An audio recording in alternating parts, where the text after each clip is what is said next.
Hello ladies and gentlemen, and welcome back to another weekly dose of aviation. And coming up this week, the FAA bans parallel landing in San Francisco, an A330 has an engine failure, and the King Air gets blown off the runway. So all of that is yet to come, but this week we start off with a pilot of a helicopter within the USA Air Force, which flew his helicopter a bit too close to a building of a famous celebrity. As you can see on the video, the pilot did, go in quite close proximity of a house, which we don't actually get to know why the pilot did this, but as we can see on the videos, there are two helicopters, one's more in the background, but one's getting within like 20 meters of range within the house. Now obviously for safety reasons this is quite dangerous because a gust of wind could easily have blown the helicopter onto the actual house. So the USA Air Force have currently taken his helicopter license away from him, and there will probably be an investigation by the USA Air Force about why this actually happened, but we'll probably know more about this quite soon. So now we move to Sao Paulo in Brazil, where a Delta Airlines Airbus A330 had an engine failure upon departure. The aircraft, as you can see in the video, was climbing to a cruising altitude for its flight back to America when engine number 1 failed. We can tell this is numbered engine 1 due to it being on the left side of the aircraft, and then after takeoff the engine ignited. We can see that during the actual takeoff roll, the engine did have flames coming out of the back of it. Well, this just could have been a compressor stall.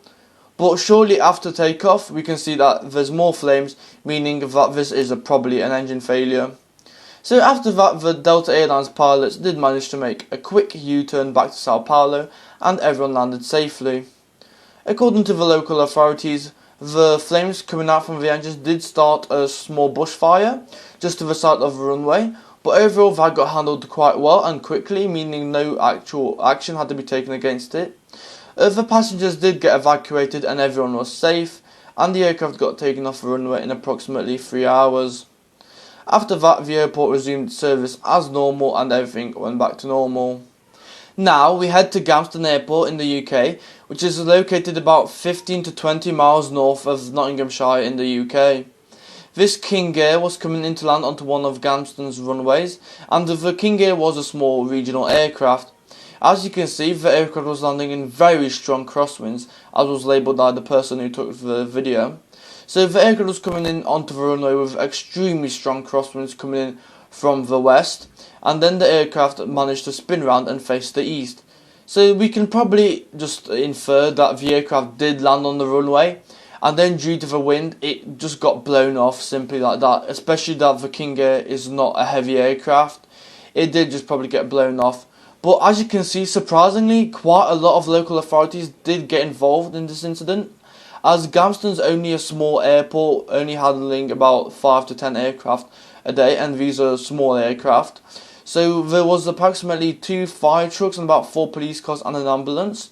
So there is quite a lot of services to come to such a small crash, as no fun actually happened, just the aircraft did go off the runway. Anyways, the aircraft managed to be removed from the grass in about 5 minutes due to the quick reaction of the team at Gamston, and everything was back to normal. Now we head to San Francisco, where the Federal Aviation Authority has banned its iconic parallel landings onto the runways. San Francisco has gained a reputation over the years for having a close range approach, with 2 aircrafts normally approaching on the same runway type, but just about 15 to 20 meters apart. So now the Federal Aviation Authority has decided that it's time to ban these and to put an interval in between each aircraft.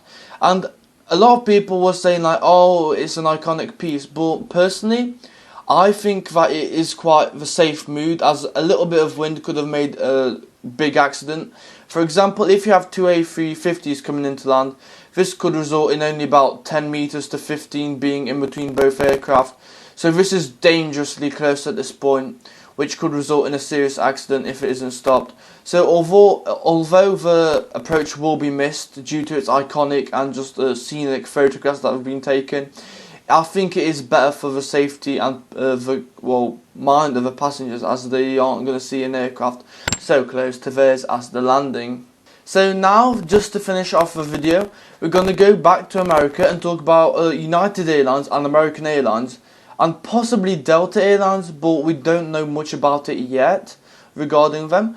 But mostly United and Delta are investing a lot in the customer experience.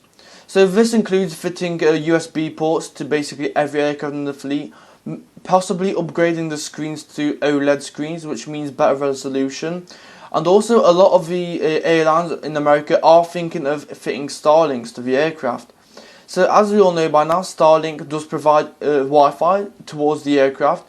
So this could be a huge improvement to the world of aviation, as now you could possibly be able to text people whilst being 39,000 feet in the air. But the cons of this are we don't know if you're going to have to pay for this or if it's going to come as a free standard option. So obviously if you're going to have to pay, it's probably going to turn out to be a lot more expensive, as for now Emirates, I'm pretty sure, do have some aircraft with a Wi-Fi option, but it turns out to be about £40 per flight, which of course, unless you're really desperate to use the internet, is not an affordable option. And that sums up all the weekly news happening this week in the aviation world. As you can see, it's not been a lot. I don't really talk about the aircraft that are involved in the Iranian war due to political reasons, and that's basically sums up why I don't talk about stuff like that. Other than that, thanks for watching. I hope you have enjoyed this video. If you have, please make sure to leave a like and subscribe, and I'll see you guys again next week.